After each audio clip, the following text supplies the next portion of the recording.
Ukraine रूस युद्ध जो पिछले 2 सालों से अधिक समय से जारी है, अभी तक क्या परिणाम निकले हैं कुछ कहा नहीं जा सकता और अगले कितने दिनों तक ये जारी रहेगा और उसके क्या परिणाम होंगे ये भी नहीं कहा जा सकता।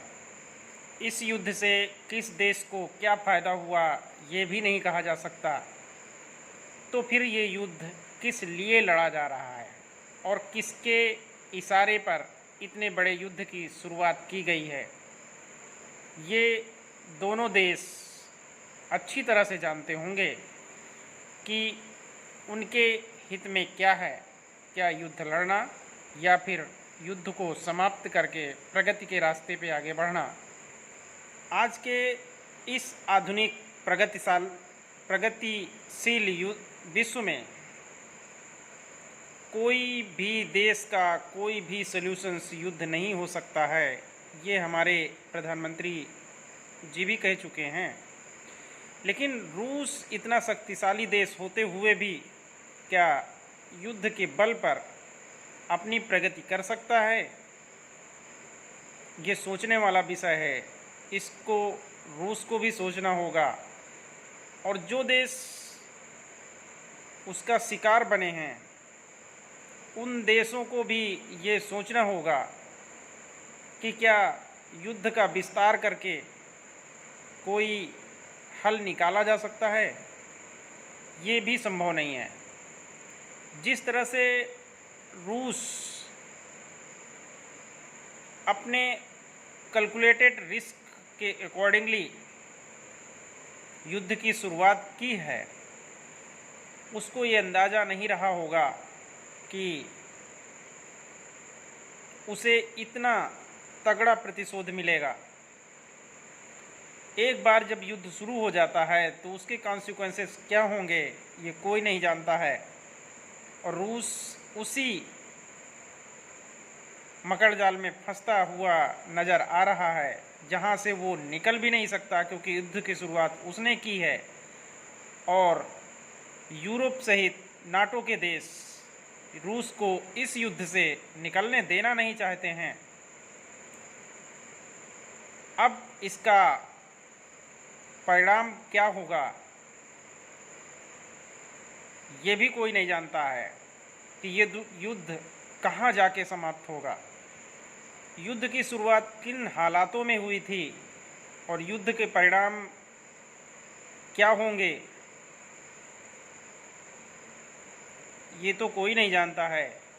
किंतु इस युद्ध के बाद अगर और कोई युद्ध शुरू होता है तो उसके परिणाम भयावह होंगे और अगर समय रहते इस युद्ध को रोका नहीं गया तो ये जान लीजिए कि दुनिया बहुत बड़े खतरे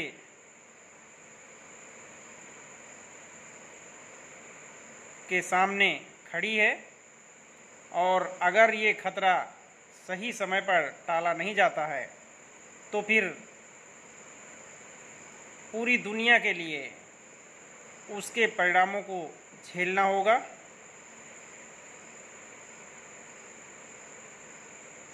जिनकी शुरुआत रूस ने 2 साल पहले कर दी थी।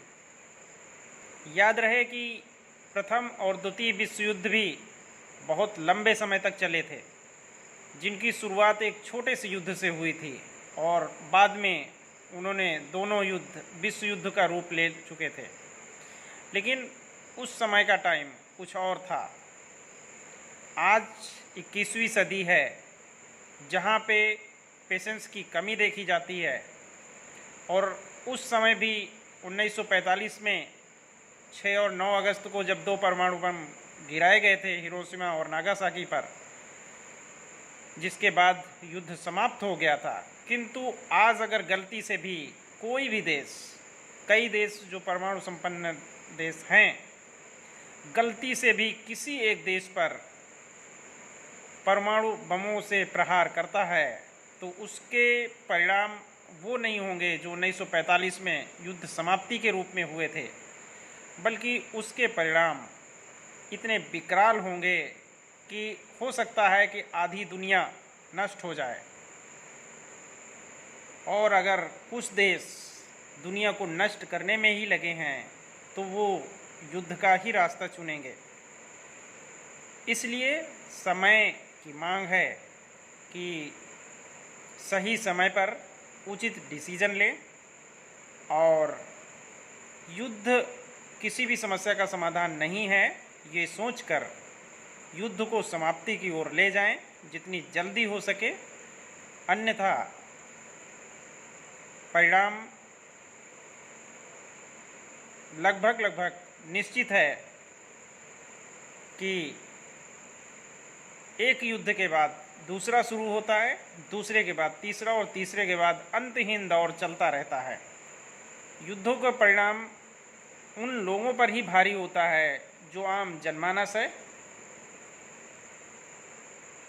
सबसे ज़्यादा दुष्परिणाम इन लोगों को भुगतने पड़ते हैं जो कुछ लोगों की महत्वाकांक्षा